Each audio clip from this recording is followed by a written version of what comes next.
This has been organized by the Mood Space, and thank you so much to all our panelists for joining us today. I'm really looking forward to learn new things and reflect also at the same time. Uh, so it is going to be an interactive session, and what I have decided is that we can take all the questions in the end. All the questions can be put in the Q&A box, and later on in the end of the discussion, we can take all the questions. Yeah, so let's start. So first, I would like to talk about the Mood Space. So Mood Space is an online counseling platform, and it was founded in May 2019. It was founded by Vidhi Tambole and Ria Shawnee, who are also a part of this discussion. And yes, so how are you feeling, all of you? Excited, nervous, and yeah, that's it, I guess. Yeah, yeah, yeah, No, surely it's a very overwhelming feeling today, especially because Women's Day, a lot of people understand Women's Day as just another day to go to a salon or a dinner party or a coffee and, shopping and stuff. But I'm sure women here actually know what we are celebrating today, and that is the achievements of women. So it's been a very happy morning. The morning was happy, and it all started that way where we are discussing all the achievements in all my different groups and different platforms. So finally, it's shaping out to be what it was meant to be, and the education is being spread. So very excited again to be a part of this strong panel to see what we are bringing out to the world from here. So very happy. yeah. Beautiful. So, on this Women's Day, we have gathered here to have a discussion about a very important topic, which is women's sexual wellness and mental health.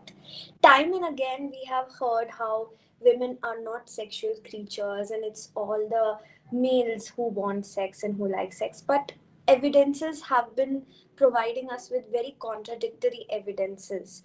Women are as sexual as any other human being, it's a need.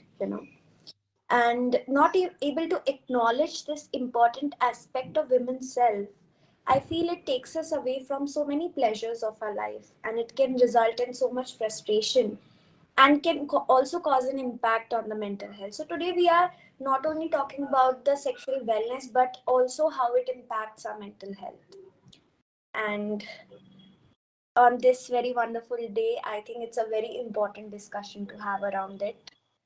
um, So I would like to introduce each of our panelists first of all. So Ghazal Khanna is an award-winning writer, performance poet, an educator, and an intersectional queer feminist. Welcome, Ghazal. Thank you. That's really kind of you. I just am like, the moment someone says award-winning writer, I'm just like awkward. But that's really kind of you to say that. And I am genuinely really happy to be a part of this conversation because honestly, like we just keep on having all of these conversations within our close circles. Like I know so many friends of mine who talk about this to me and I talk about this to them that what like orgasm gap is real and a lot of those things like right, but it is so important to talk about it in the open, like the name of the conversation that we've put out in the open. It has to be out of the open because like it's just like that is what is, I mean, of course not putting the blame on the women, of course, because that's the system that is in place, but it is time to just sort of like try and break through out of that. Of course it's Hmm. a very gradual thing, but I'm genuinely very glad to be part of this conversation, definitely. And what you had yeah, so you were talking about sexual wellness and its correlation with, I think we're gonna introduce everybody first and then go ahead into the that, right? Sure, sure. But thank you so much for sharing your insights. I think it's going to be an amazing conversation. So I'm really looking forward to it now. Yeah. So Dr. Esha Chenani is a practicing gynecologist and founder of Prima Health. Welcome, Dr. Esha. Hi, so so happy to be here. I'm glad. I'm glad to hear that. And I'm really looking forward to hear your theory about the same and what you think about this topic. Yeah, definitely. Kirti Gehlot is a body positivity influencer. Welcome, Kirti. Hi, thank you so much. So looking forward to this conversation, Yes, having yes. me. I really love the energy. Yeah. Niyati Shah is a sexuality educator and she also helps people, couples especially, build intimacy. So, welcome, Niyati. Thank you so much. Thank you. Thank you for having me here. Yeah, it's our pleasure. Hi, Paramita. Paramita is a founder of Agents of Ishq. Agents of Ishq is a multimedia project about sex, love, and desire. Welcome, Paramita. Thank you. Thank you. So let's start with our discussion today, much awaited discussion. So sexual wellness, I feel, is very intersectional in nature. Like there are a lot of factors which influence it. It can be religion, it can be culture, it can be a person's self-esteem, family values, and media. Owning our pleasure as a woman is still a taboo in society, as we all know. This can prevent us from taking care of our sexual wellness and communicating our needs, leading to less sexual intimacy. So, I just want to know what are your thoughts on sex, intimacy, well being, and the relationship between sexual wellness and mental well being? And why is it important to have conversations around them?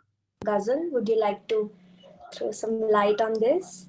Definitely, definitely. So when I, when someone like when I the first thing that comes to my head when I hear about the correlation between sexual well-being and mental well-being is this imagery that so many of us, especially in the lockdown, so many of us started with this conversation about touch starvation.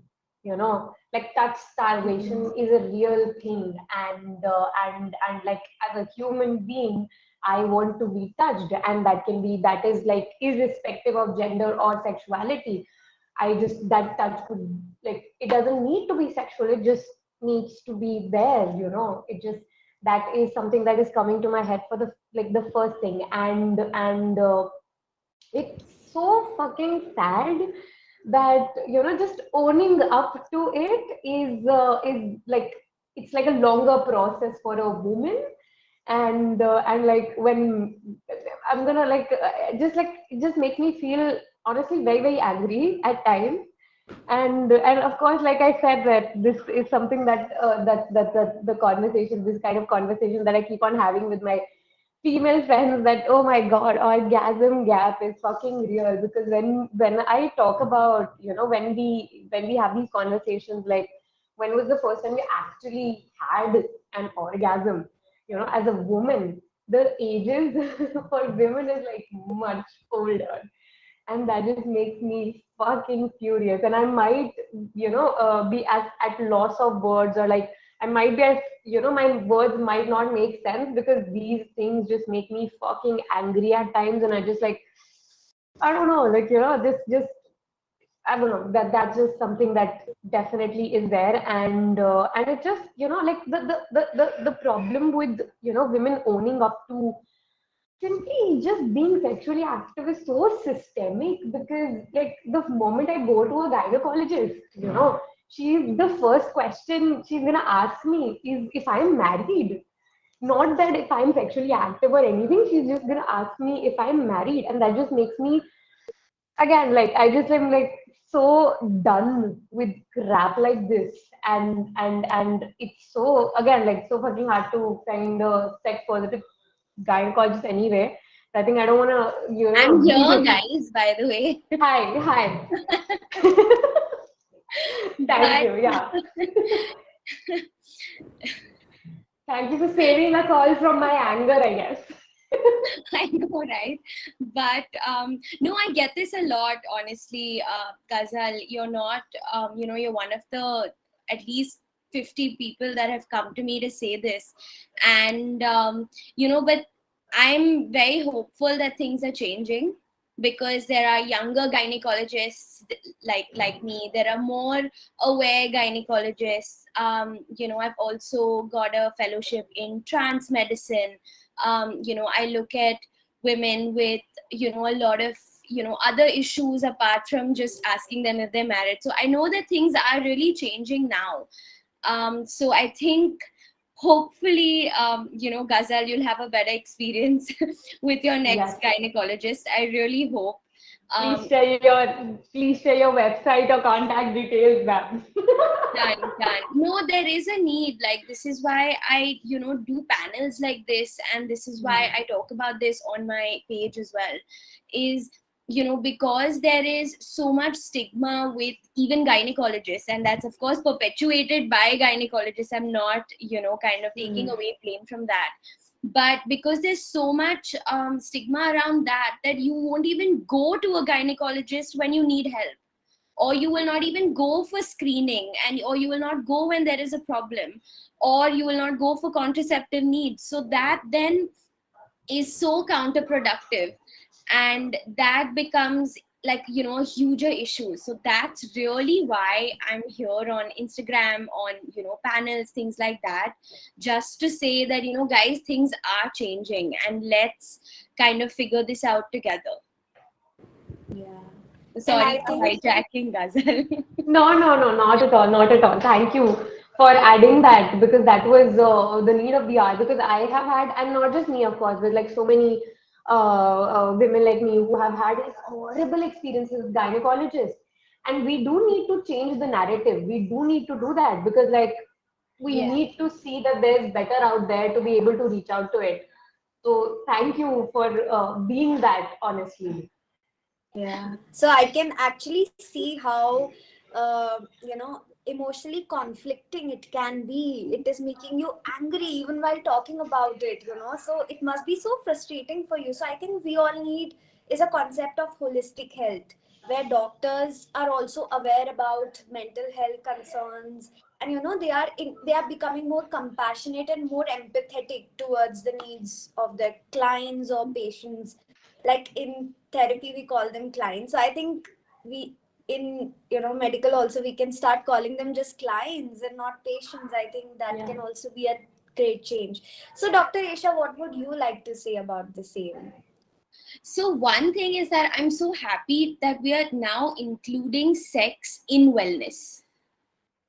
For a long time before this, sex was not a part of wellness, especially for women. It was not a pleasurable activity. It was not an activity that women wanted to undertake. It was just, oh, you got to do your duty, or you got to do your, your marital whatever.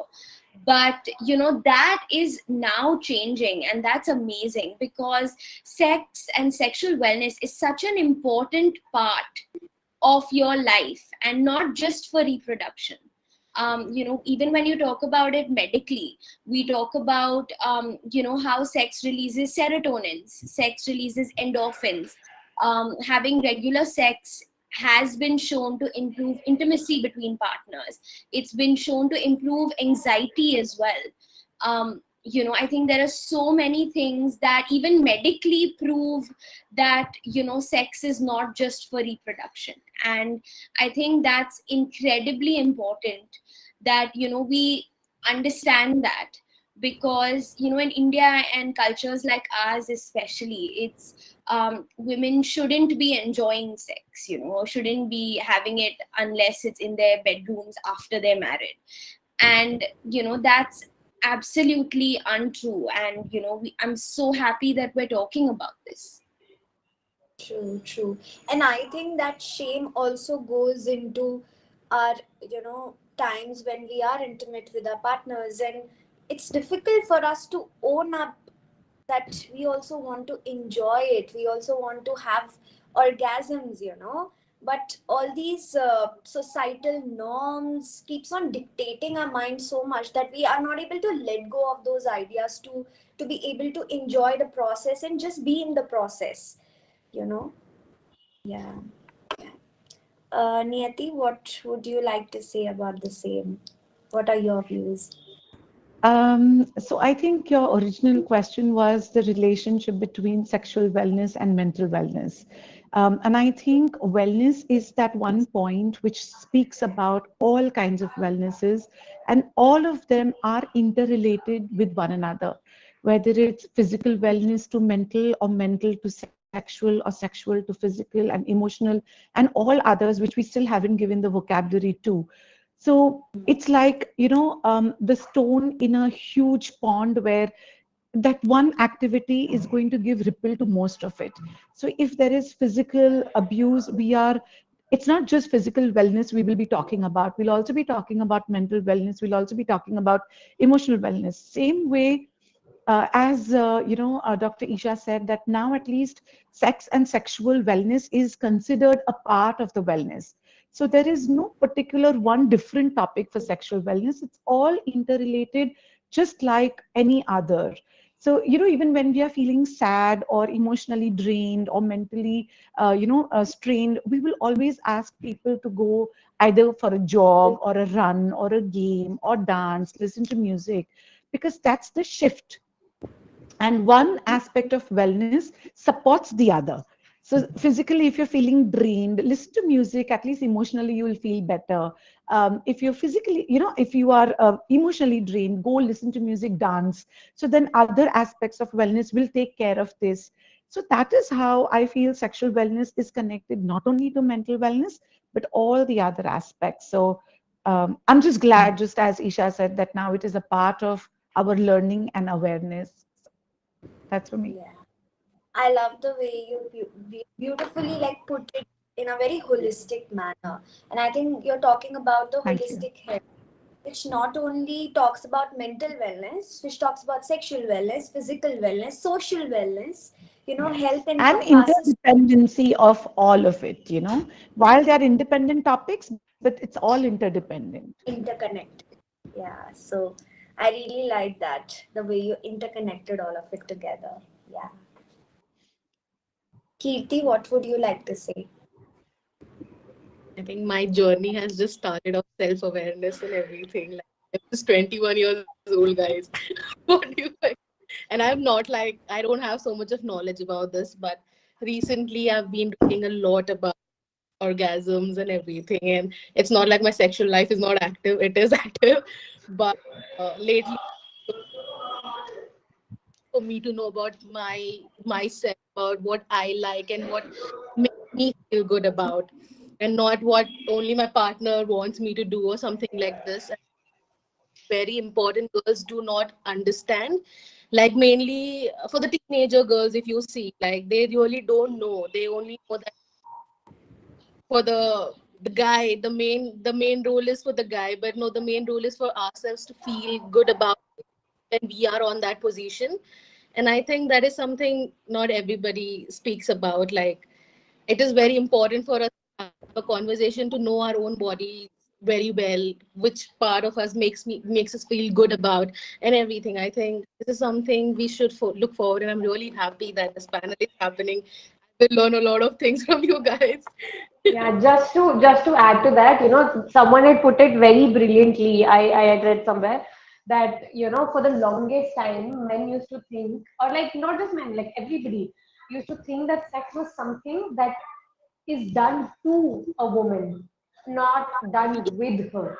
For the longest time we have thought that, and that just changes. That just like एकदम switch होता है, like this connected with me. I was like, dude, like yes, because for the longest time, as a teenager, as a young adult, for the longest time, I also thought that this is something, that is how the dynamics are, the power dynamics in the bedroom are, and that is just again like makes me angry, I guess. But I am again like very extremely glad that we're like putting it out there, because like this is something that if I had known, like you said that teenage girls need to know this, because if we like so many of us, like if we had known, life would have been much better, like that is something that we do need to tell the younger generations, that what, this is not how it is. It is, you are an equal there as well. So that is just changing the narrative, I guess, again. Yeah. Also, Yeah. Kirti, I think I'd like to add that it's wonderful that your generation of women your age, I do get a lot of patients that are that age, and they're so aware, which is so great. And a lot of the contraceptive advice, a lot of the consultations I do for that, are with people your age, and that's so important because I think it's ridiculous to think that the world is not having sex. I think it's like just not true. And Dude, it's we also, have such a big, sorry, I'm yeah, sorry. for our population, right? Exactly. So I think that, and there's nothing, but I think people that in this the newer generation are starting to say it's okay, it's me, what are you going to do about it? And that's exactly what we need, because that's exactly what we have to kind of be. There's no need to be submissive anymore, there's no need to kind of let things happen to you anymore. So I think that's you say you're young, but you guys are far more mature than a lot of people older, because you're far more aware, and you're far more in charge of your lives. So that's amazing. Yes, Yeah, and I so true. think embracing the sexuality and our sexual nature can liberate us so much from so many frustrations also. And I feel it's important to communicate our sexual needs to our partner and tell them that this is what I like, you know. And that requires a lot of sexual self awareness, that what is it that my body likes? What is it that I like doing to my partner? What is it that I want my partner to do to me as well? But because of this taboo around sex, we are even sometimes not able to communicate our sexual needs. There are so many clients who come up to me with the same issues that, the women is not wanting to have sex, the man wants to have, and they don't know how to communicate it. And most of the times the core issue is that there is no communication before sex, talking about what is it that we would like to do, which position maybe, or what would you like to, how would that act be for you at that point of time. I think communication is so important. Yeah. Paramita, I would really love to know your views about it. So actually, I mean, I don't want to simply repeat what I agree with. I mean, I obviously agree with everything everybody has said, but I do think that one of the things that is important when we're talking about mental wellness and sexual wellness and wellness in general is something you said right at the beginning: intersectionality. Right? Like the thing is that sex is embedded in life; it's a part of life, and it's also embedded in culture.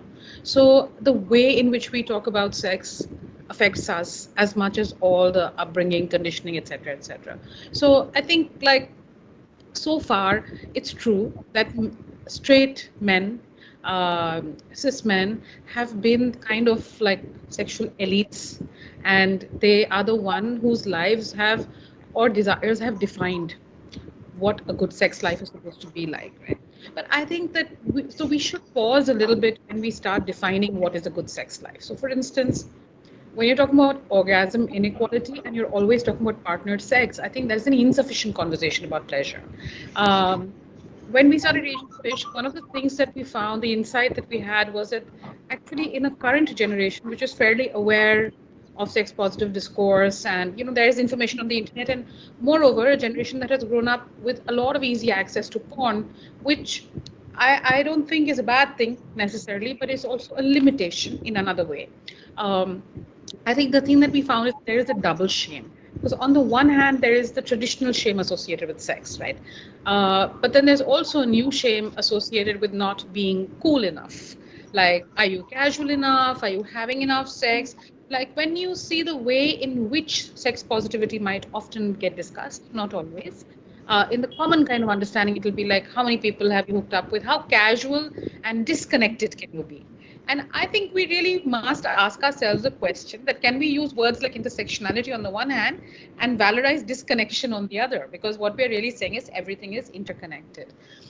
So I think that, questions of caste, class, and gender orientation, they're all part and parcel of how each one of us thinks about sex. So it's not as if queer issues are only to do with queer people. So I have a friend who once said this very, like, surprising and one of those blinding moment things to me when she said that queer people can also be homophobic because we grow up in a homophobic society.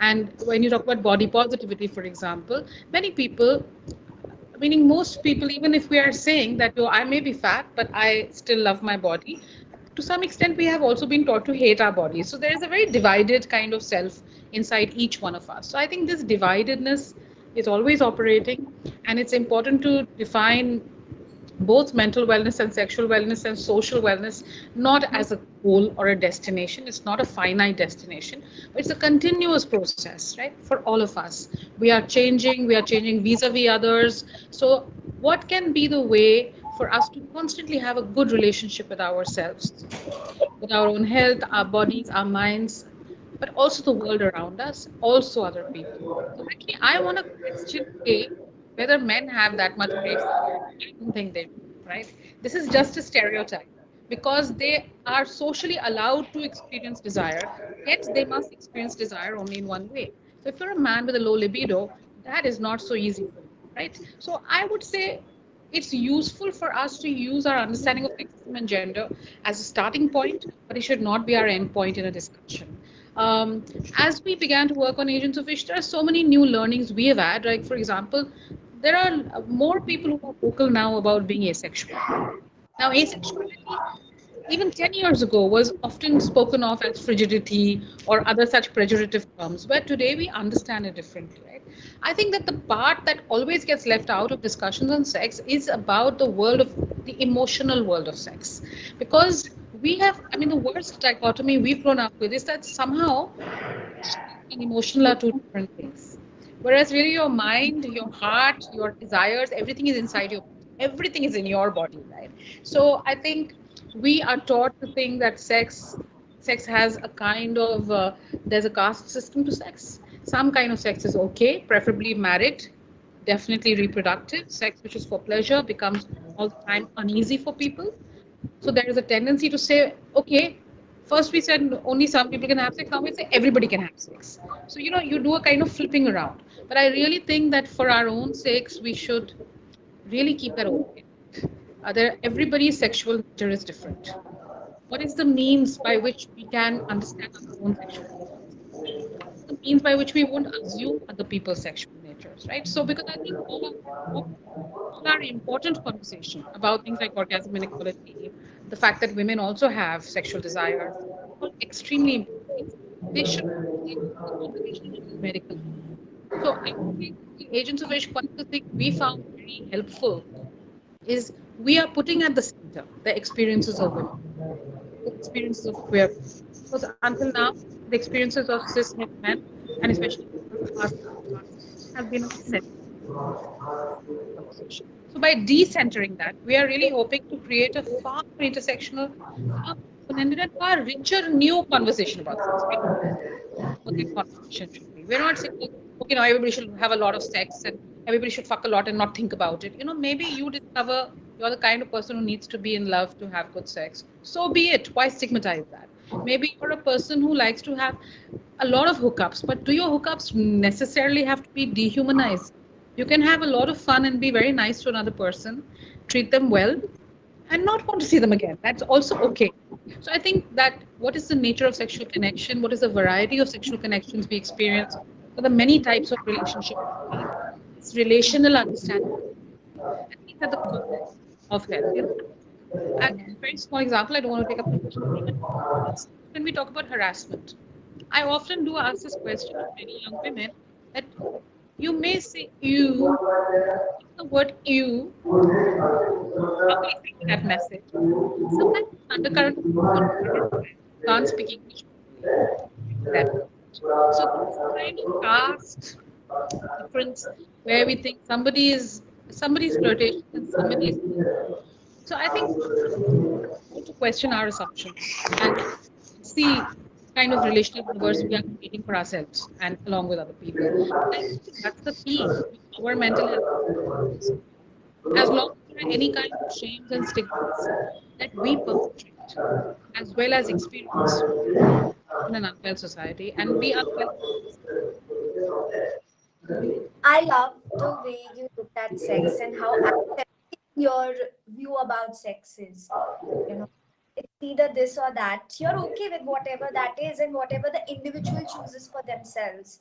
And that is their choice. So I really love that idea.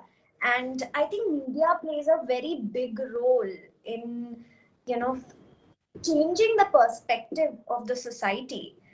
Yeah. And if media starts changing the way they are portraying emotions, mental wellness, sexual wellness, things will also start taking a turn. So I'm really happy that Agents of Ishq is doing that.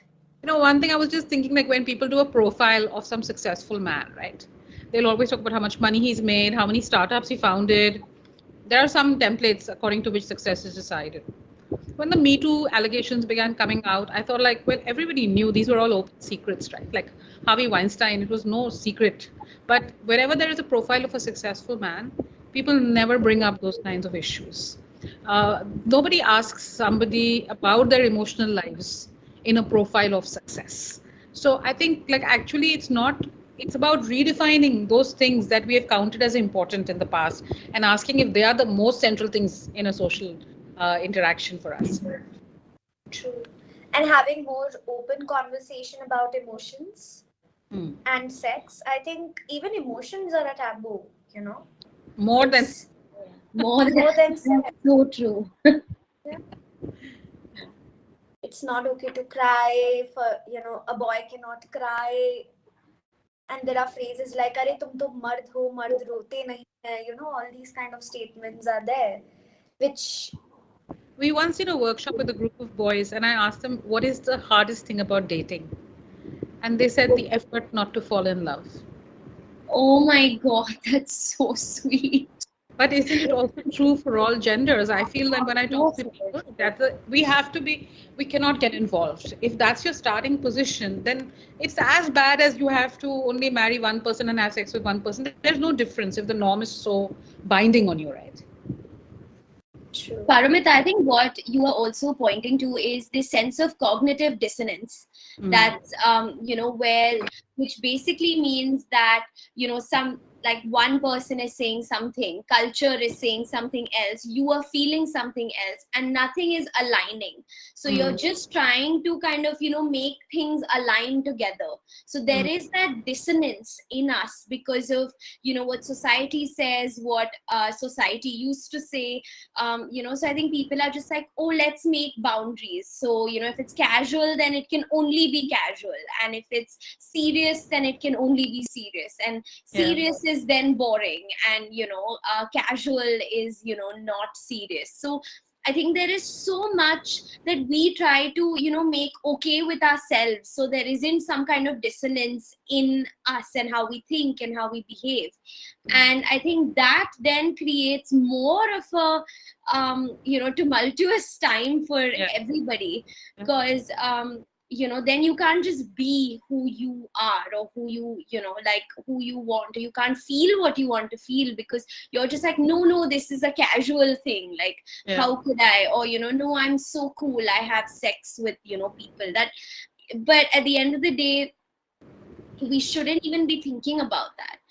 It's just us, it's our journey as an individual and as a couple, or however they want. And a lot of it is our journey with ourselves, I think, which is also incredibly important. So I completely agree with a lot of the things that you said, Paramita, and you've put them so nicely. Thank It's you. really nice. Thank you. Yeah, yeah, beautiful. Yeah. So I would like to say, like, it's all interconnected. The sexual wellness, the mental wellness, the emotional part of sex, everything is interconnected. And like everybody is different, their personalities are different, their sexual needs and nature are also very different. And it's high time to start embracing that. Some person might not have a lot of sexual needs, they might be asexual. Somebody might be okay with casual sex, somebody only wants to have sex in a marital relationship. So to each its own. So I think we start getting influenced by what the social media is saying, or what this person is saying, what my mother is saying, what my father is saying, and somewhere we lose touch with our real identity. our real nature around sex. What is it that we like about it? How much do we like to do it? Forget about what others are saying. What is it that I want? Somewhere that voice is getting lost. So we have a long storied history of being close and cringe faced about sex and mental health individually. Like about mental health and sex both, are like such taboo topics, right? We have grown up believing that both of these are hush hush topics that we should be discussed in private. You know, Talking about them together, it's a one, not just one, two stigma punch. Yeah, but ever so slowly, I think we are a work in progress. We are progressing and we are embracing more around. And that's a good thing.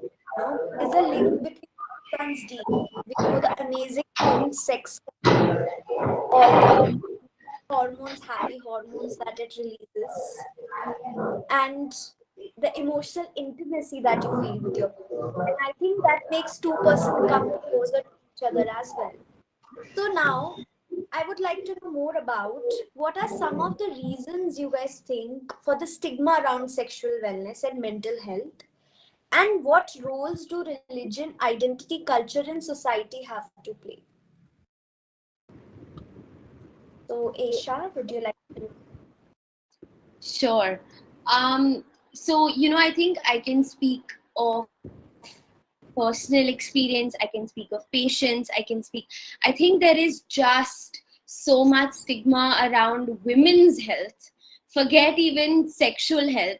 Even when you talk about menopause, there is stigma around that. Like, I don't know how or why or what this is, or I think a lot of it originated in a lot of the patriarchal, situations and a lot of our history like that, because it's a great way to kind of, keep women in the dark. It's a great way to keep them down. And I think, like, I truly believe that when you empower someone, you have to give them information to make their own decisions. And the fact that we've never made our own decisions about a lot of things makes it, far more difficult then to, at least see what we want from our life. So, for example, I have patients with some sexual dysfunctions, things like that. And a lot of times I tell them, why don't you try masturbating? Have you tried that? And they'll just be like, no, how could I? Like, not at all. Like, girls don't do that. Something so simple that, and you're just like, but why don't girls do that?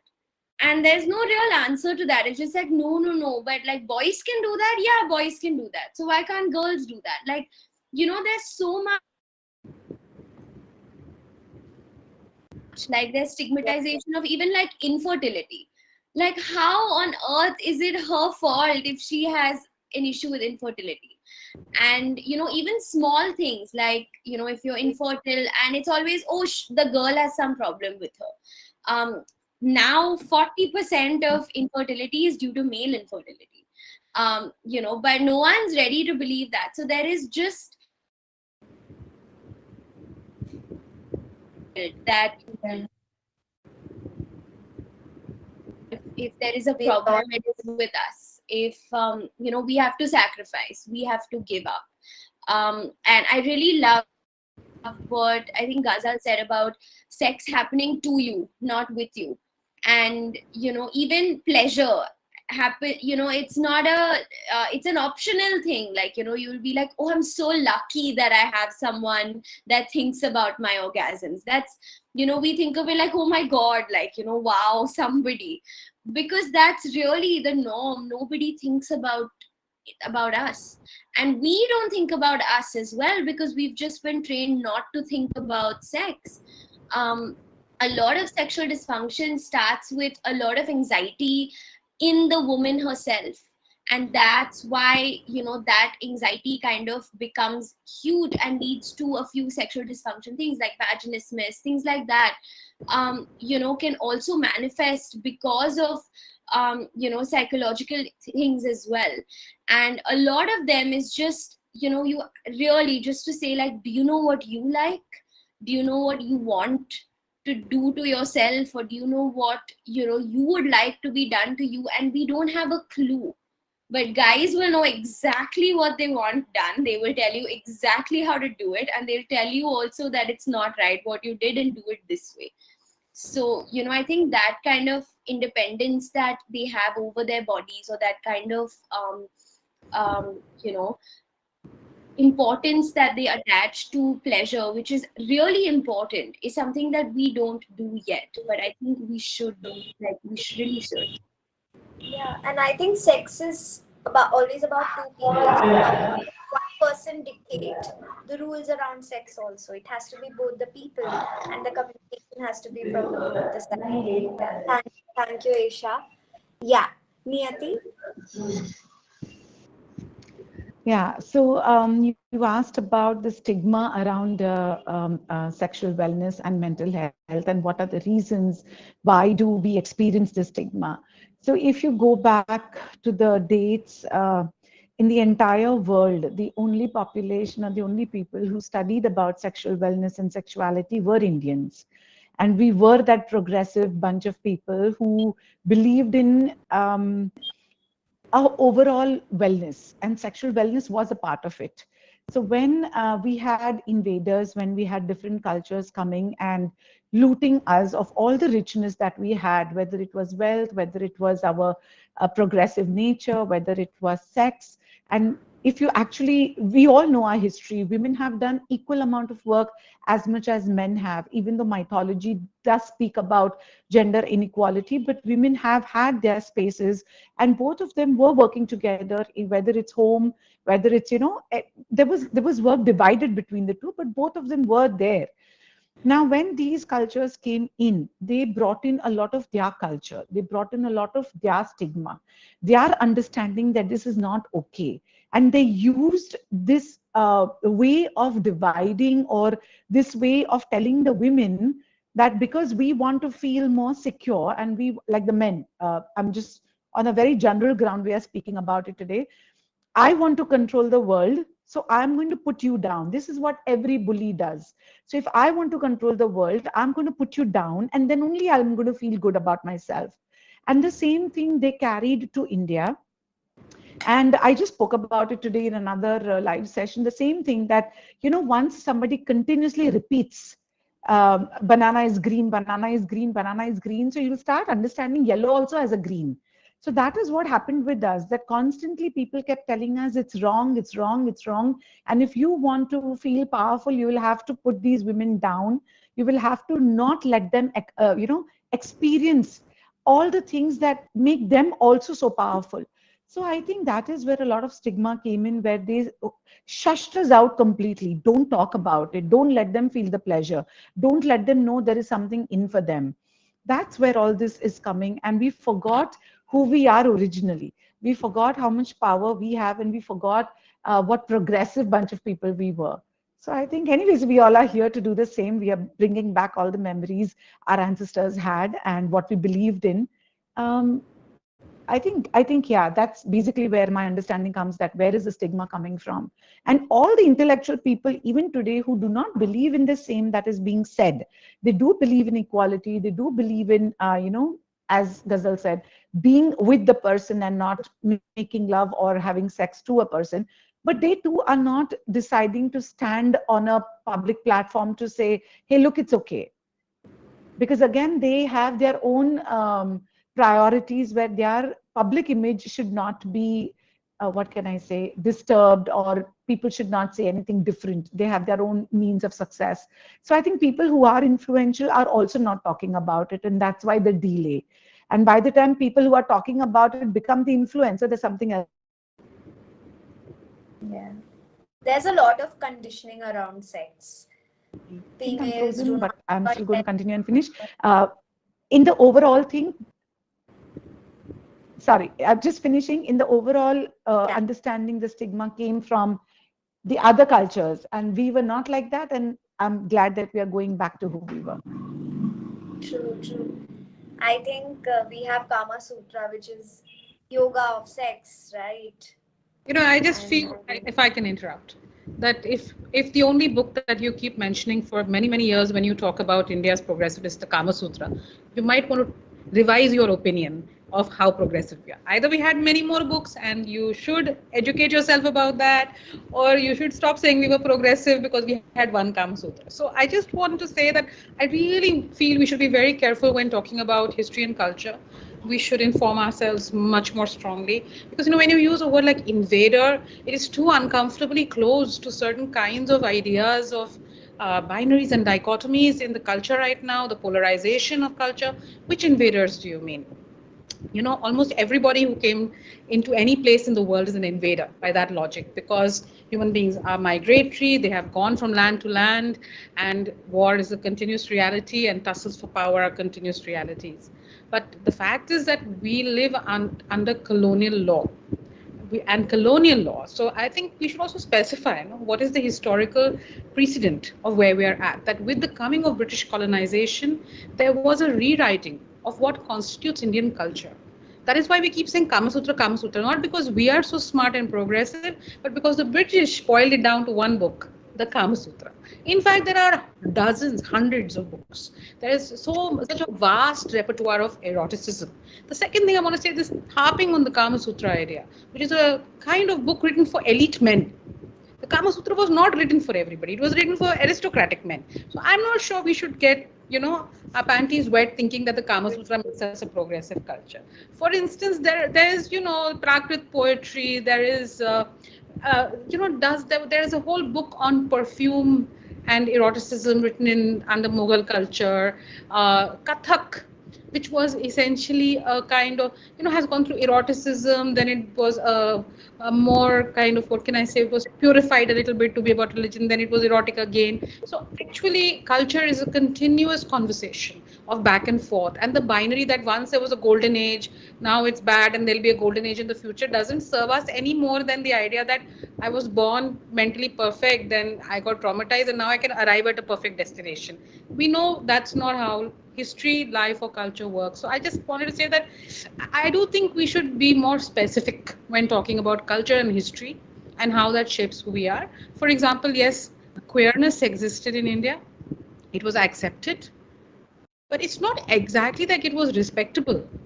I mean, yes, you do have instances in folklore and mythology, but when you're looking at the caste system and who can marry whom and which thing and marriage is related to property, it's not as if everything that was happening in ancient times was so hunky dory. The caste system is a reality of India, which pre-existed any invader or whatever you would like to call people who came from outside and colonized this world, right? So I think that yes, there was an element of sexual acceptance in many cultures, not just India. But there is a certain moment, a scientific moment, when people have become uneasy with sexuality and where property determines the relationship to sexuality. And hence, it is really about normativity, controlling who marries who has sex with who has whose children, and therefore who inherits property, right? So I think it's good to remember that a lot of our taboos are really controls on women. I mean, when we're talking about women, you want to control whom women have sex with so that you control property. You control, I mean, you retain controls of that kind, right? So I think without feminism in that sense, we cannot really make a shift. And by feminism, we mean intersectional feminism. You're going to have to loosen all those binds of religion and your own religious squeamishness about difference, your own caste squeamishness, recognizing sex work as work, fighting for the rights of sex workers and not just for the right of your own orgasm. That is intersectionality, right? So I just feel like, yeah, identity, our own identities are also at play. Nice girls, what are nice girls? Nice girls are girls of a certain class background.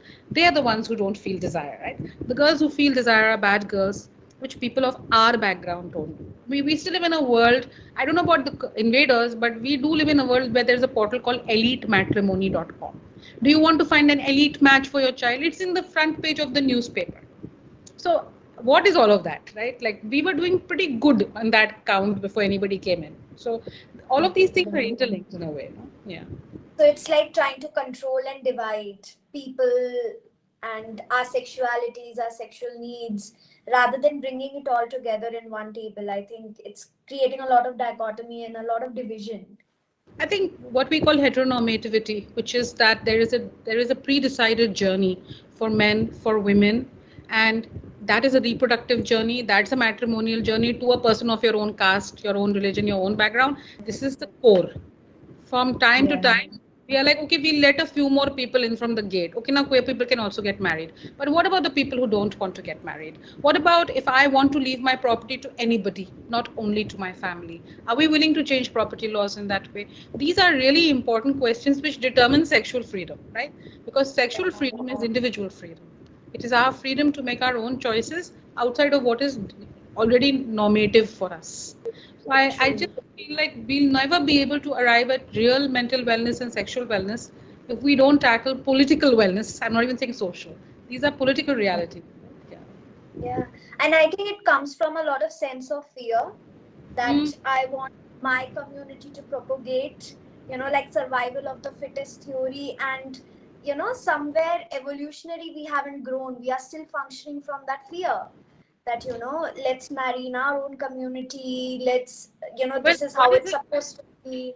What is the love jihad law except the feeling that women don't have the capacity to decide for themselves who they fall in love? So they are going to have to prove that they were not coerced into conversion.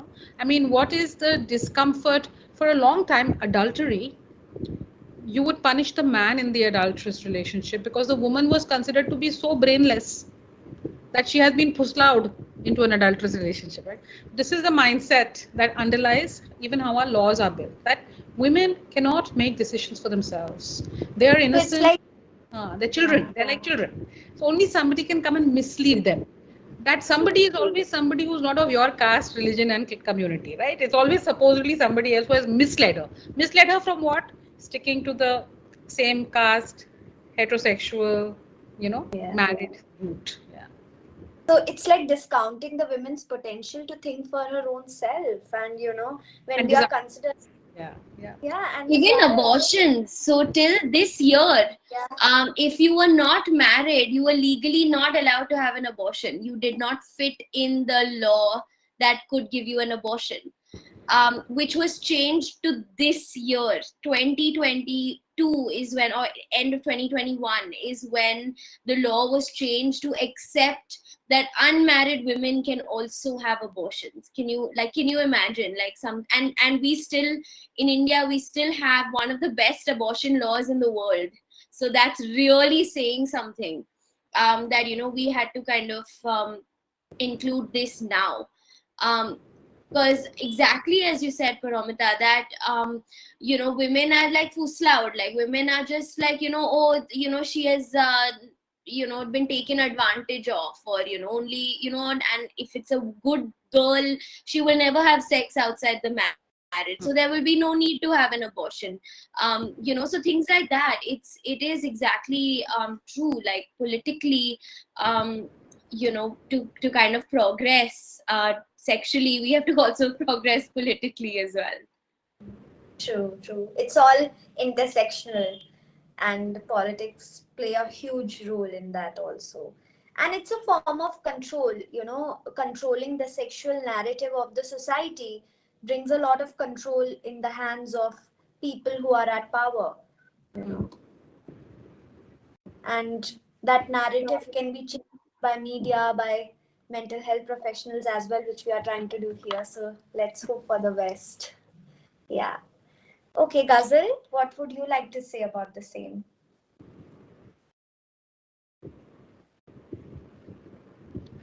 Is Kausal gone? Yeah, I think so. Ghazal, are you there? While we're waiting for, can I ask you a question? Yeah, sure, sure. So when, like, for example, do you find that like a lot of people that you talk to also feel ashamed even of something as simple as their fantasies? Like they feel their fantasies themselves are wrong? True, that happens a lot of times. There are a lot of anxieties about masturbation, and fantasies. Some of them feel shameful that why do I have a fantasy like this? So I am that is really sorry, I was just gone to the washroom. But since we have started with a very good conversation, thank you so much, ma'am, for mentioning that. I do feel like not just me, of course, but like kink shaming is a big thing, and that is just and the worst thing about when we talk about making sexuality and like sexual wellness inclusive, and in fact, queer spaces, when we talk about making queer spaces inclusive, we never think of any sort of things, We're always like, oh, leather culture or kink culture is like a different lifestyle or something like that. And it's just, something that is never really talked about. It's still very, very on the margins of the margins, So that is definitely, a big, not big problem, but yeah, it is a problem. We can't deny that. And I do feel like that the shame attached to any sort of kink is, again, like coming from the society because, like, when you say there's so much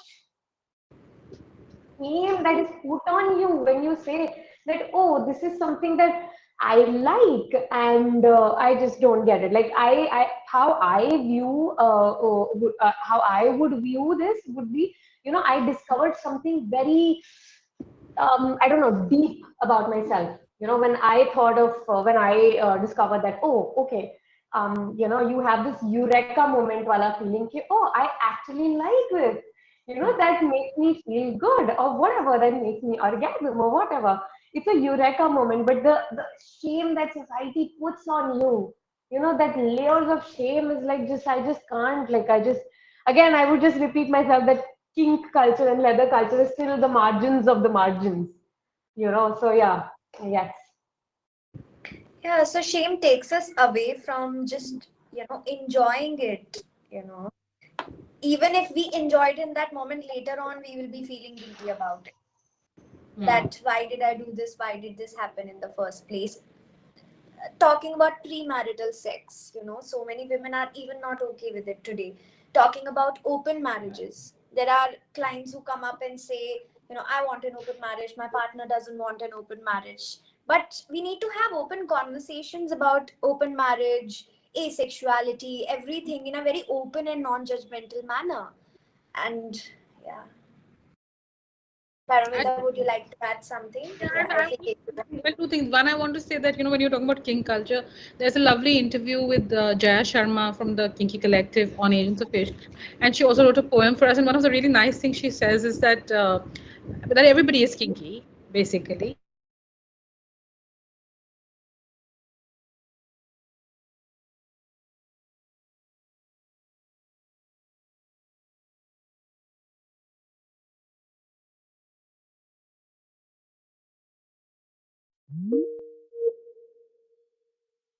open our eyes to an existing quality of complexity in how we experience desire. It's not always politically correct.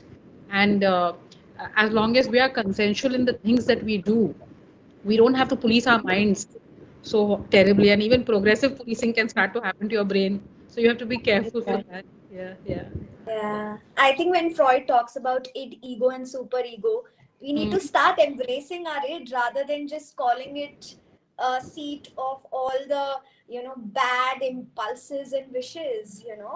Why are we calling it bad in the first place? Who put this in our minds that this is bad and this is good? Were we born with this labels of good and bad? I don't think we were. We were born with a blank slate, and then with the parenting, with the society around us, we have all gotten confused. We don't even know what we want. What is it that I want? That is I desire. Mm. Yeah. So, Hmm. and like you talk about this mirchi ka pakoda, it's about senses. That sex has to be enjoyed from all our senses. And I read this book by this very famous writer. I think it was The Alchemist, Paulo Coelho. So he talks about how why do we even close our eyes while we are having sex? Why not just look at our partner, feel every sensation that we have in our body while we are having sex. But it's so difficult to embrace it all. Then how can we even think about orgasm if we haven't even enjoyed ourselves sensually while having sex, right? Okay, so according to a survey conducted by Fortis, 84% participants reported that women tend to experience more body shaming as compared to men. Not feeling comfortable in one's body can also affect how one may perceive sex and pleasure. If I'm not feeling good about my body, I might feel, oh, I'm not sexually attractive. And I might suppress all my sexual desires because I don't feel confident about my body. Nope, nada. Women may feel they are not worth expressing desire or don't deserve pleasure. Or rather, they should not receive pleasure because they don't fit into these societal standards of beauty, you know. So, how can body image issues and consent play a role in relationships and intimacy? Paramita, what would you like to say with regards to that?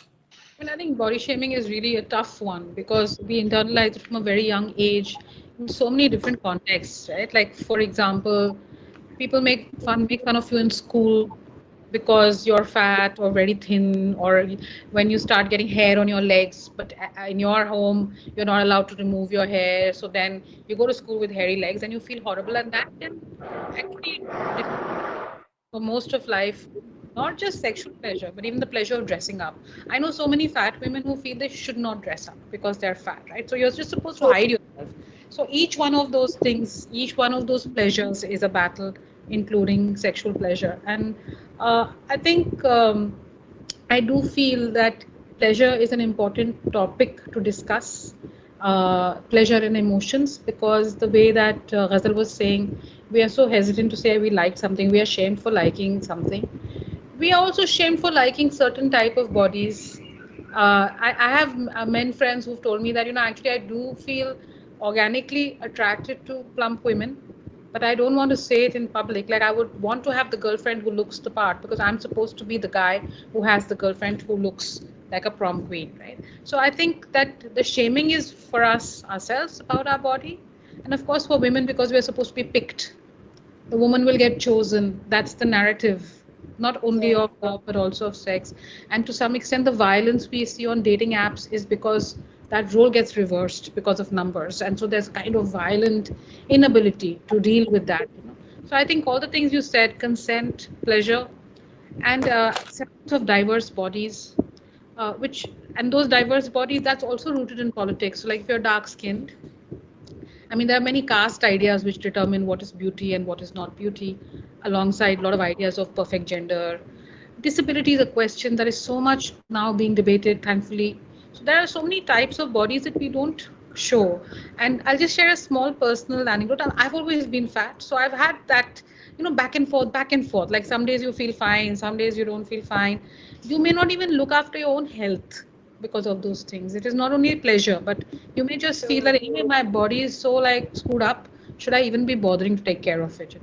But I So it's went to, like yeah, a yeah, conflict. It's like an intrapersonal conflict going on yeah. inside, that I love my body as it is, but then there is this parental voice, societal voice telling us in our head that no, this is your body supposed to be this way. It is supposed to look like Deepika Padukone, or You're just somebody. fooling yourself. No, you're just fooling yourself by saying all these body positive things to yourself. So we do say that to ourselves, right? So I had gone to Afghanistan once for something, and my host took me to a hammam. That hammam was not like a fancy Turkish hammam. It was like a basically a bathhouse. It's like where all the women of the neighborhood came to have baths. That's the first time, maybe the only time in my life, I was in a room full of so many naked women, like maybe 70, 80 naked women. So young, old, middle aged, every kind of woman. Everybody's body is different, right? And I just thought, my God, if I had grown up around so many images of naked bodies, so different from each other. And we are not taking away the fact that beauty is beauty, that young bodies are beautiful in a certain way, right? But the acceptance of diverse bodies, I would have felt differently about my body if I saw many types of bodies. And I think we don't see them. And now, Facebook, Instagram, etc., they have become so crushing in what they will allow and not allow us to see. that the chance we may talk about sex positivity till we are blue in the face, but actually the means which make that positivity possible are not that easy to come by even now. So there's a lot of double talk. On the one hand, freedom, choice, consent. On the other hand, oh, community standards. And वो True. community में आप और मैं कभी भी नहीं होते हैं. Our opinions are not part of community standards ever. Yeah, there's some other community whose standards. Yeah. Yeah. I think वो conditioning इतनी deep है. That is so deep to get rid of, you know. Even And sex ed or sexual health, I can really see the difference where I post about say contraception or sexual health, and then I don't post about that. Like, exactly what you said, community standards are like, we're never included and we're never going to be included, and this is the content that people want us to make, but it's not the content that they want to show. Yeah. yeah. How many times we have not worn shorts because I haven't waxed my legs, right? So But all these standards. honestly, when we talk about diverse bodies, sometimes, and I just experienced this, so your own body is also diverse. So I was never a fat kid, in that sense, and I put on a bit of weight in the last year, and I've always, because when you're not a fat kid, you're like, oh, all bodies are great and it's wonderful, and it's so good, and it's so nice to have this and all of that. But when you're on that side and you're the one whose body is unrecognizable to you in the mirror, and first of all, it's so dehumanizing. Second of all, you feel awful. So I can't imagine, like exactly like how you said, you don't want to take care of yourself. You don't want to be seen also. It's very difficult to even take off your clothes. And this is the same person that I was, that I am now. But it is so difficult. And of course, we don't talk about it because we just talk about, oh, it's so fine, and big is beautiful, and all of these, like, things that we put. But it is, and a lot of that is because everyone on social media is super thin and super hot and super filtered, and they're just not you. And you can't see people with regular bodies anymore. Like, you go to, I went shopping for like Indian outfits, and they basically said, oh, आप double XL ho abhi, like, please go in the back, there are some outfits for you, kind of a thing there. Even things like that, which um is kind of faced, like, thrown at you very often now. We talk about body positivity, but I'm really not feeling it um right now. Positivity is for other people only. Body Yeah. positivity is when you are thin and everyone else is like whatever they are. So we are hypocrites, I think. We Oh, are we are hypocrites. divided. We feel divided. Yeah. Yeah. Because I think we can't let go of those conditionings and those parenting, and we are always having a fight with that. We are not able to listen to our own self. And I hear you when you say, Paramita, that somewhere I don't feel like doing anything for my body because there is so much self hatred which comes with these conditionings also. And there's this one concept, like I think a lot of us might have heard about this, body neutrality. And I like that is something, yes, definitely. that. That is something that has been, body image issues is something that I mean, of course, like we can't compare it, but I feel like most of the women go through that, like of course it's the trauma and the pain cannot be compared and cannot be like, measured or something, but it's most of my female friends talk about that how she, like this one very beautiful, very like goddess type woman is saying this, and I'm like, why? Who told you this? Who said this to you? You are gorgeous, you know. And that also makes me feel like, what the fuck? First of all, so because a lot of times what happens is that when this beautiful, gorgeous woman says that I feel body image issues, the first reaction is, oh, please, you No, know, but they are the only ones who can say it. No, because that's if also I true. say it, everyone will say, "Are yeah, like what are you saying?" That's Like also true. Definitely, they are the definitely. only Not trying ones to, who can say it because they, are under definitely. those beauty standards of like impossibly Hmm. amazing, beautiful people. True. Not trying to And also, equate skinny shaming and like fat shaming at all. Not I was not trying to do that. I think I lost my track while talking. But what I was trying to say was that wait, again, body image issues is something that is so been with me. I have a very, if I talk about myself, I have had always, very fluctuating weight. So I have this 20, 25 kg. Sometimes I lose, sometimes I gain, and that is to do with PCOS. Again, I've like very crazy fluctuating weight. So I've like been the fat kid also, thin kid also. It's just been crazy. But again, it's very, very central to my personality. It's so shitty that body image issues are so central to my personality and something that I'm like, of course, working on in therapy as well. But body neutrality, just accepting this belly fat or whatever, has been something that like the small ray of hope, I guess, for me.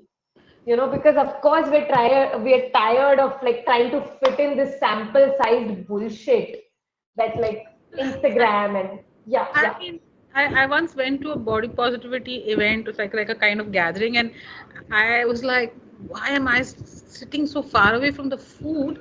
Because this conversation is like troubling me because you can hear the pain underneath so much of the talk of body positivity, the brave face that's been, and I mean, I think it's okay because you also have to speak bravely to get through.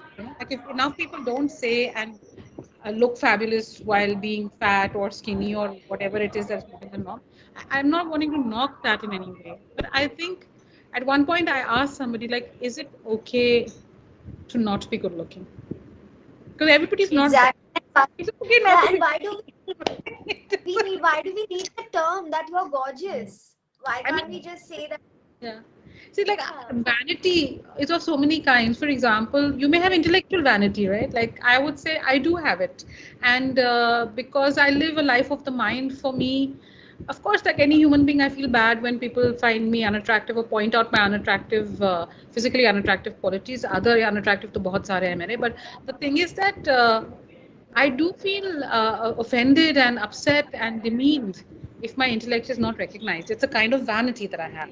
But maybe it's okay for Yeah. some to be very smart. Everybody's not equally smart. Everybody's not equally beautiful. And it should be, it's not about being equally gorgeous. It's about being equally desired by somebody or someone, being an appealing person, not a person who is considered inferior because you don't look the way some norm has been, right? Or So it's like I exist, therefore I am. Why do we need these adjectives that I'm smart, I'm gorgeous to acknowledge myself? Why do I need all these things? Why can't I just live without these labels and be happy with whatever that is going on? But it will take some time. It's a work in progress, I think. Also, Kirti has left the meeting because some internet issue she's facing right now. So we shall move forward now. So now, the narrative around sexual wellness and mental health needs to address the unique needs of the queer community. With the ever present stigma around sexual wellness, it becomes increasingly difficult for members of the queer community to seek help for sexual as well as mental health related concerns. A recent survey by the National Center for Transgender Equality and the National Gay and Lesbian Task Force found that 19% of trans people have been refused care outright because they were transgender or gender non-conforming, which is really sad. So, what are the active steps we can take to broaden the narrative and make it more inclusive, Ghazal?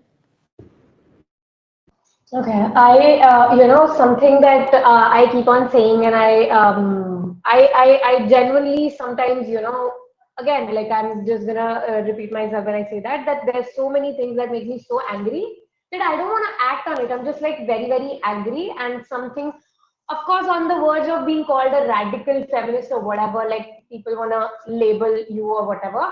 But I do feel like that trans inclusivity is not a certificate that you get as a medical or professional or a therapist or anybody.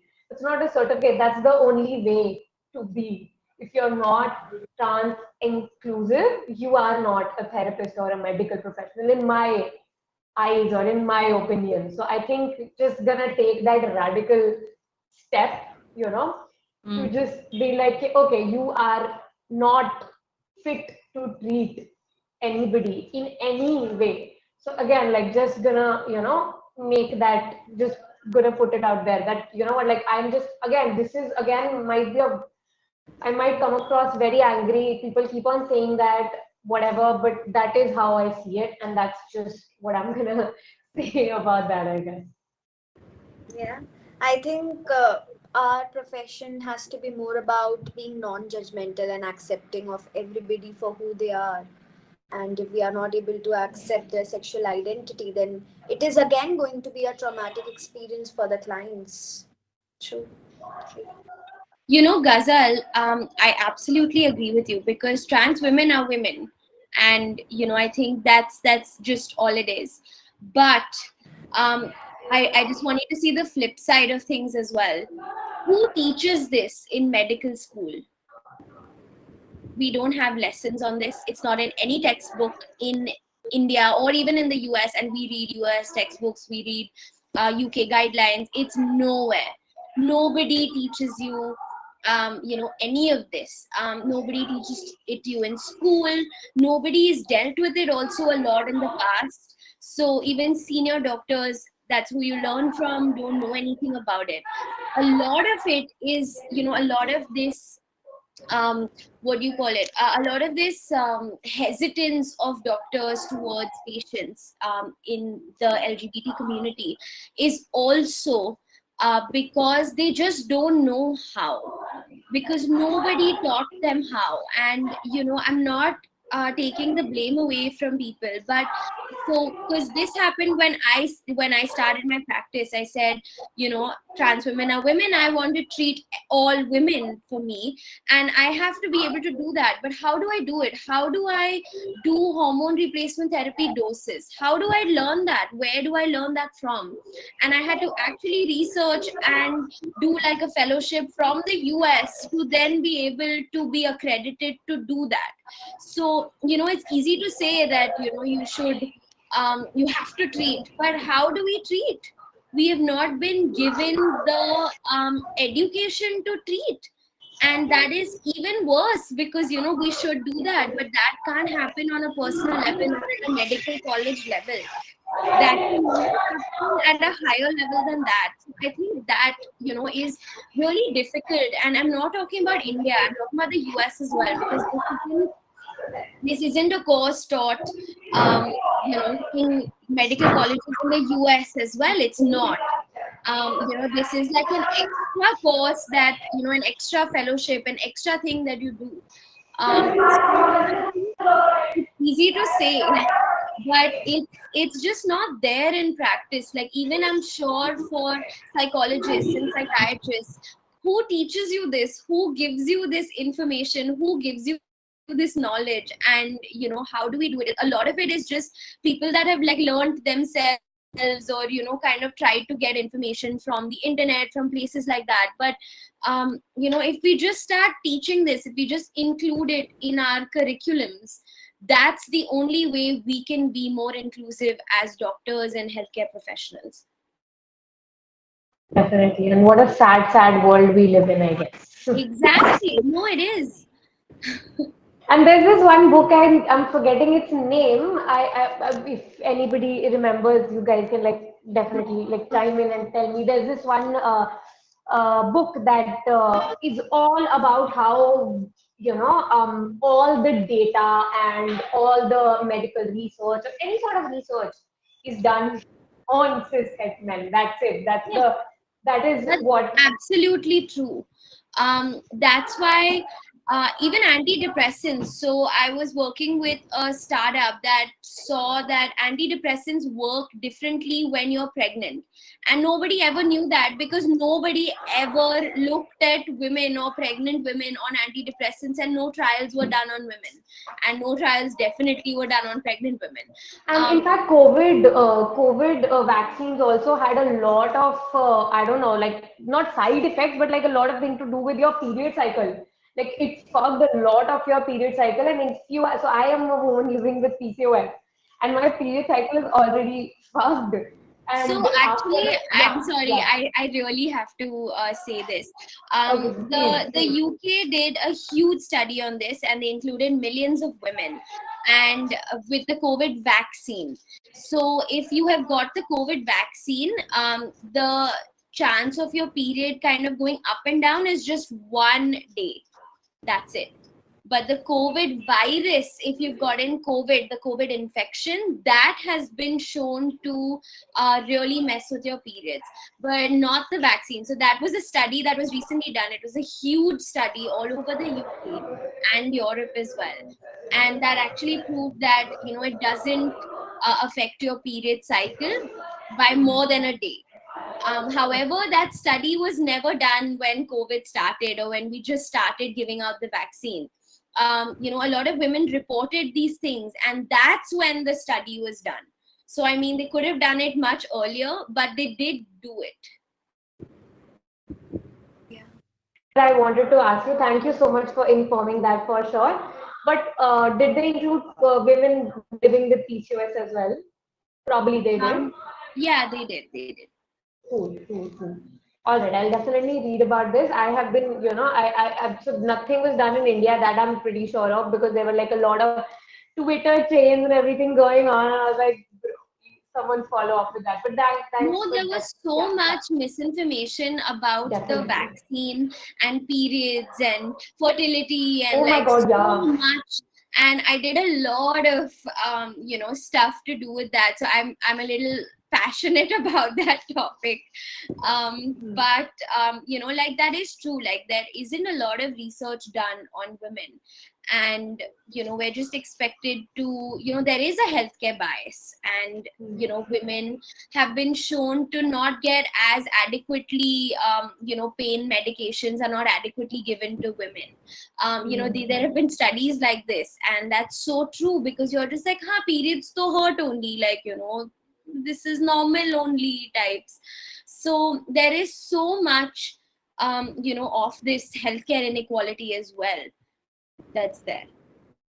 Yeah. Yeah. Paramita, would you like to add something?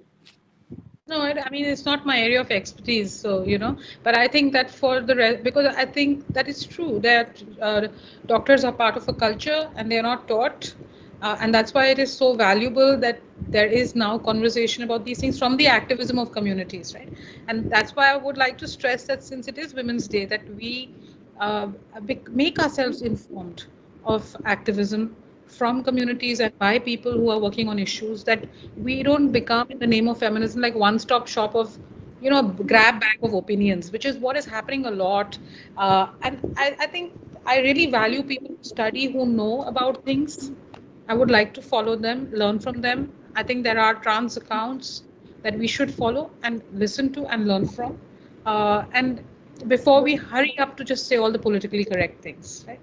Like to be, Paramita, I'd love if you would share them. I'm sorry because I I would really love to follow this because it's so that's the only way we're learning. And as a doctor, as a gynecologist, that's the only way I'm able to learn about women and people in that sense.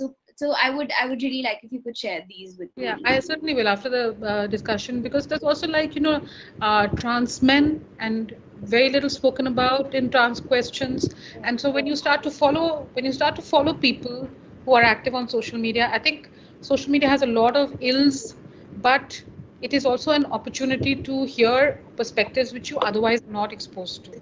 So it's my feeling that you should battle the algorithm.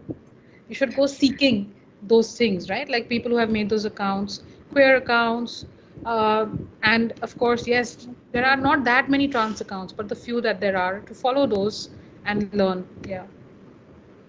True. Because I think they will be sharing their experiences from what they are feeling. Their perspective, yeah, their politics, I mean, even telling you like how to improve your own perspective and not just be a, I mean, your heart may be in the right place, but it's good to put your mind also in the right place. I mean, along with. True. And I really liked how Aisha talked about the healthcare bias and how it plays a major role in the researches.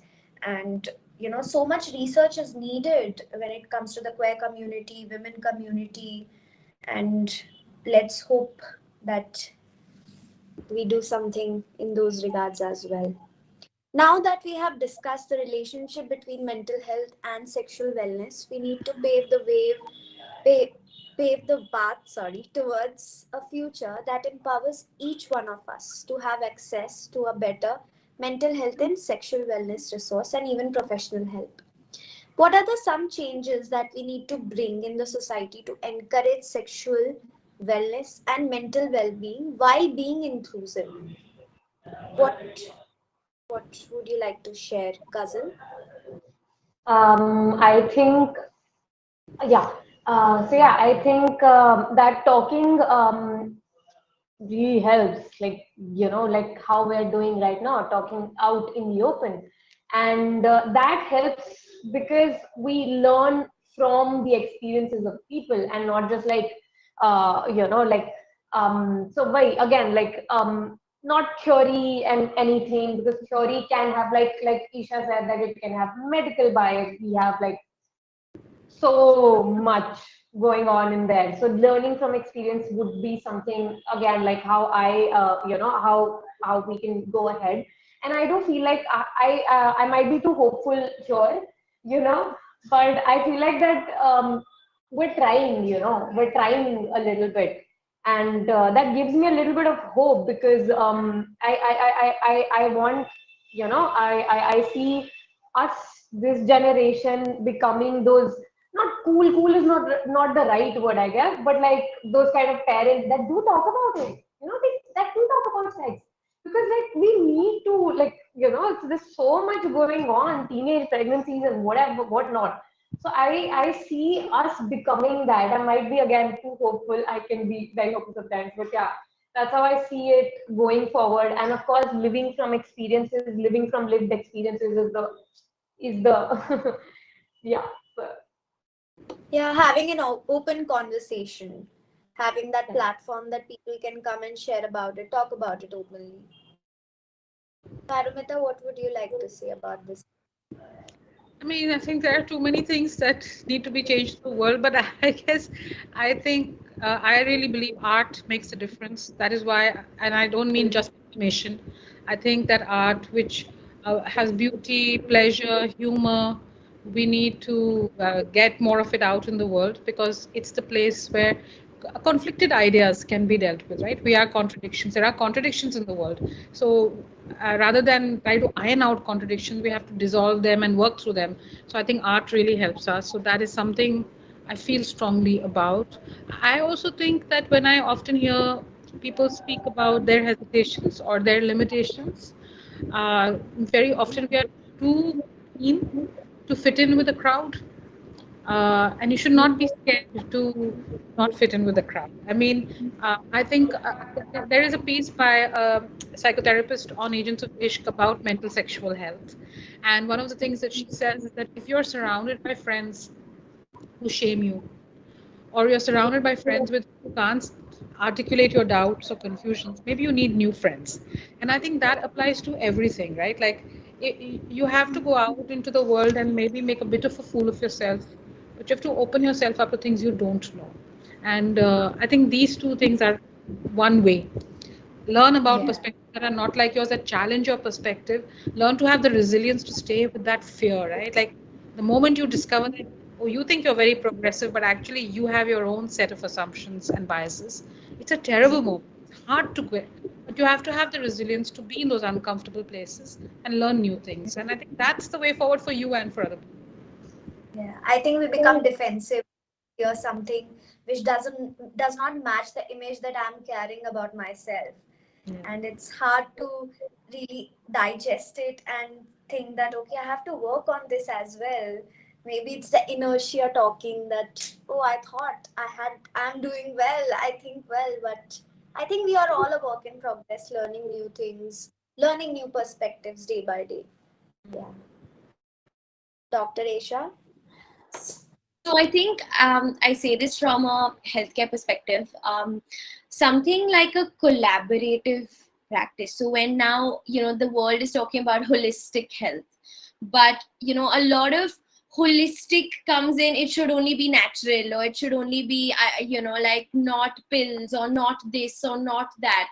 But what holistic health really means is a collaboration of departments, a collaboration of medicine, a collaboration of professionals that can help treat you. So for example, with women with PCOS, I go in for an approach not just with me as the gynecologist. There is a dietitian, there is a nutritionist, there is a psychologist if need be. We go into it with a very collaborative approach. I've had patients with premenstrual dysphoric disorder as well that I've diagnosed and then, managed together, postpartum depression. There are so many things, but we've got to be able to use the resources we have. Patients are also got to be, I think, a little trusting to come to doctors because, of course, there's a lot of stigma, but, if you don't seek help, you will never get help. I think that's something that I've been taught. If you don't ask for help, no one's going to help you. But if you ask for help, there will be many people that will come and help you. And we're here to help. And I think that's, incredibly important for people to know. And that's why I do what I do on Instagram. That's why I do what I do, here. And, just so people know that like we are here for you. I think that's incredibly important. And so I think that's just what I'd like to say. Yeah. I think you very well talk about the healthcare aspect, and how holistic the health has to be, which is coming up again and again in our conversation also. That and I think like we are growing, the civilization is growing intellectually. Somewhere we are also finding, okay, this is something we can improve in the healthcare system. This is something we can add. This is something we can delete. And that trial and error will always keep on going on. We will always keep on growing as a civilization, learning new things, learning new perspectives. And there's no right and wrong. There are always contradictions. Life is about contradictions, so how to embrace those contradictions as well. Yeah. Thank you so much, everybody, for bringing out these different perspectives. So, are there any questions from the attendees?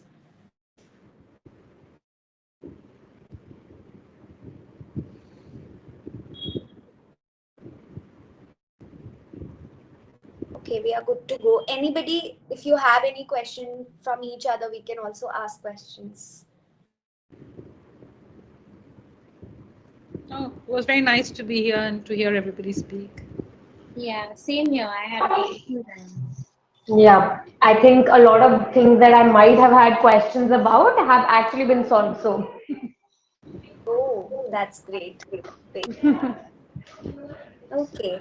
So how are you feeling now after talking about all this?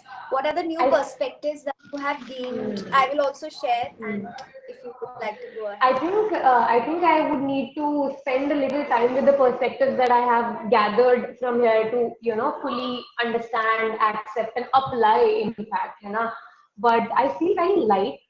Like how I usually feel after having talked about something that is important to me, and that is something that I've never been able to say because I can't like. So right now that I'm sitting in the office, I've like closed the door because I'm going to be talking about sex, right? So it's just like very minor things And I just feel very good that I was able to do it here, and there were, like with all of you, that added so much to it. Correct. I'm out of words, I guess. Dr. Desha? No, I think it's amazing to always get more perspectives, and that's something I really think enriches you, not just personally but professionally as well. So I think that was really good to get fresh perspectives. Paromita, I'm a fan, like, but and I think I had a wonderful time. So I think that's great, and I'm really glad that we're opening up, talking about this on, like bigger platforms now, whether they're seen or not seen, or reached or not reached. But I think if like we're talking about it, and that's what's important. And even if you can impact one person, you've done a huge thing. So I think that's really important to think about as well. Yeah. Great. Paramita, how was your experience? It was very nice. Thanks. I mean, it's nice to hear about other people's work at all times because yeah, you learn from it. Yeah. Yeah. And I feel it was a very therapeutic conversation for all of us. And we could speak our heart out, our minds out. And that really brings peace to my heart. And I hope you also feel the same. Yes. Yes. So I feel after this conversation, sexual wellness is highly intersectional, and we missed on the political aspect of it, which Paramita so beautifully covered. And we talked about the body shaming aspect, the mental wellness aspect, how everything is so beautifully interconnected. And the narrative that is going in our regarding sex, who likes sex, who should be supposed to be having sex with whom. We have questioned all these things today in this conversation, and it paves a great way forward to really think ourselves about our own conditionings. Go back after this conversation, write it down, and see where is it coming from, and what would I like to choose for my own self, and how would I embrace my individuality when it comes to sexual wellness and sexual. So thank you so much for giving your time and sharing your perspectives and views. It was a great talk. Thank you for having us. Yeah, Thank thank you. you. Bye. Bye bye. Bye bye. Bye. Bye. Bye.